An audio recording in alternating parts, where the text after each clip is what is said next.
কিন্তু গতকালকে যখন সরাসরি তারেক রহমান এই ধরনের বক্তব্য দেন, আমরা এটাতে খুবই মর্মাহত হয়েছি। তার কাছে থেকে এটা খুবই অপ্রত্যাশিত ছিল। সর্বোত্তরের জেলা পঞ্চগড়ে আসছেন, এটার জন্য পুরো পঞ্চগড়ের মানুষের মধ্যে একটা আনন্দের গণজোয়ার বইছে।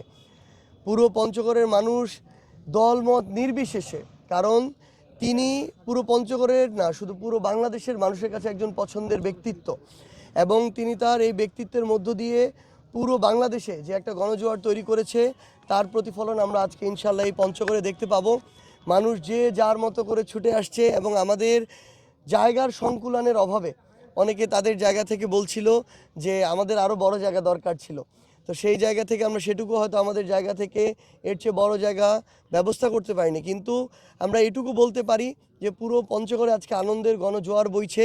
ইনশাআল্লাহ এই গণজোয়ার 12 তারিখের নির্বাচনে বিজয়ের জোয়ারে পরিণত হবে, এবং এই পঞ্চগড় থেকে শুরু করে বাংলাদেশের প্রত্যেকটি জায়গায় 10 দলীয় যে ঐক্যবদ্ধ বাংলাদেশ, মানুষ এটাকে শুধু 10টা দলের ঐক্যবদ্ধ হিসেবে দেখছে না, বরং মানুষ এটাকে মনে করছে যে চাঁদাবাজির বিরুদ্ধে একটা জোট, মানুষ এটাকে মনে করছে সকল ধরনের অপকর্মের বিরুদ্ধে একটা জোট, সকল ধরনের দখলদারিত্ব মামলা বাণিজ্যর বিরুদ্ধে একটা জোট, ইনসাফের পক্ষের একটা জোট, আধিপত্যবাদের বিরুদ্ধের একটা জোট।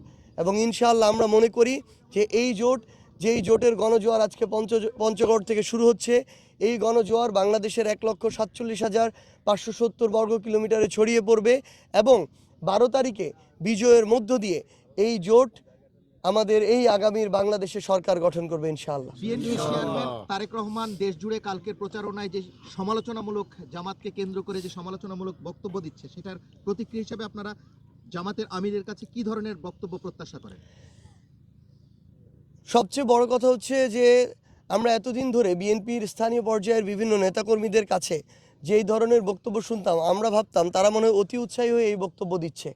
কিন্তু গতকালকে যখন সরাসরি তারেক রহমান এই ধরনের বক্তব্য দেন, আমরা এটাতে খুবই মর্মাহত হয়েছি। তার কাছে থেকে এটা খুবই অপ্রত্যাশিত ছিল। কিন্তু আমরা মনে করি যে আমাদের আমিরে জামায়াত, তিনি তার ব্যক্তিত্ব থেকে শুরু করে সকল জায়গায় পুরো বাংলাদেশের মানুষকে ধারণ করেন যেভাবে, তিনি একইভাবে ধারণ করবেন। এবং আমরা বিশ্বাস করি যে আমরা প্রতিহিংসার রাজনীতি নয়, বরং জনগণের সেবক হয়ে আমরা প্রতিযোগিতার রাজনীতি করব, কল্যাণের রাজনীতি করব, এবং আমাদের প্রত্যেকের কথা কাজে জনগণের কাছে পৌঁছানোর বার্তার মধ্য দিয়ে সেই বিষয়টি ইনশাআল্লাহ ফুটে উঠবে। তবে আমরা শুধু একটি কথা বলতে পারি, আগামীর বাংলাদেশে কেউ যদি মনে করে যে নির্বাচনকে প্রভাবিত করবে, ভোট চুরি করবে, পেশি শক্তির প্রদর্শন করবে, এটা আর কাউকে সুযোগ দেওয়া হবে না।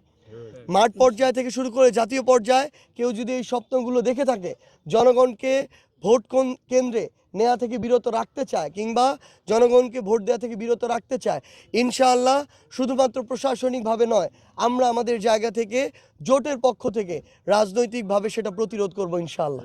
আপনারা আসলে এখানে লেভেল প্লেইং ফিল্ড সেটি আসলে দেখছেন কিনা আপনার আসনে?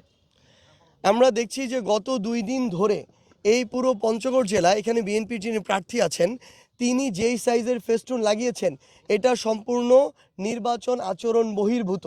যেই সাইজের লাগানো উচিত, তিনি তার 4 গুণ বড় সাইজের পর্যন্ত ফেস্টুন লাগিয়েছেন। আমরা গতকালকে অভিযোগ দিয়েছি লিখিতভাবে, 24 ঘন্টা পার হয়ে গিয়েছে, এখন পর্যন্ত ব্যবস্থা নেওয়া হয় নাই। আমরা স্পষ্ট করে বলেছি আমরা এটা সর্বোচ্চ আর আজকের দিনটা দেখব। আমরা আমাদের জায়গা থেকে প্রশাসনকে বলতে চাই, প্রশাসন যদি কোনো দলের পক্ষপাতিত্ব করতে চায়, সেই প্রশাসনের অধীনে আমরা আমাদের জায়গা থেকে স্বচ্ছ নির্বাচন কখনো আমরা প্রত্যাশাও করি না, এবং এটা আমরা মেনেও নিব না। আমরা চাই প্রশাসন সর্বোচ্চ নিরপেক্ষ অবস্থায় থাকবে। এবং মাঠ পর্যায়ে আমরা দেখছি বিএনপির কিছু নেতাকর্মী সাধারণ মানুষকে হুমকি ধামকি দিচ্ছে। তারা বলছে যে যদি তাদের জায়গায় ভোট না দেয়, নির্বাচনের পরে দেখে নিবে। তারা তাদের জায়গা থেকে অনেক সনাতন ধর্মাবলম্বী ভাই বোনদেরকে এটা বলছে, ভোট দিলে ওই মার্কায় দিতে হবে, নাহলে দিতে যাওয়ার দরকার নাই। এই ধরনের যারা ভয়ভীতি প্রদর্শন করে আগামী নির্বাচনকে প্রভাবিত করতে চায়, আমরা স্পষ্ট করে বলে দিচ্ছি, আমরা রাজনৈতিকভাবে সেটা আমাদের জায়গা থেকে মোকাবেলা করব। কাউকে এই সুযোগ দেওয়া হবে না যে মানুষকে ভয় দেখিয়ে, মানুষকে ঘরে আবদ্ধ করে রেখে ভোটকে প্রভাবিত করার। এই যে তার অপচেষ্টা কেউ যদি করার চেষ্টা করে, আমরা আমাদের জায়গা থেকে তার বিরুদ্ধে আমাদের রাজনৈতিক যা পদক্ষেপ, আমরা সেই পদক্ষেপ নিব। এবং আমরা স্পষ্ট করে অন্তর্বর্তীকালীন সরকার এবং নির্বাচন কমিশনকে বলতে চাই, তারা যেন তাদের মেরুদণ্ডটা সোজা করে রেখে এই বাংলাদেশের সুষ্ঠু নির্বাচনের জন্য যা করা দরকার তাই করে। যদি এটাতে তারা বিন্দুমাত্র ব্যত্যয় ঘটানোর চিন্তাও করে, পূর্ববর্তী প্রধান নির্বাচন কমিশনের কি অবস্থা ছিল, কি অবস্থা হয়েছিল, সেটা যেন তারা মাথায় রাখে।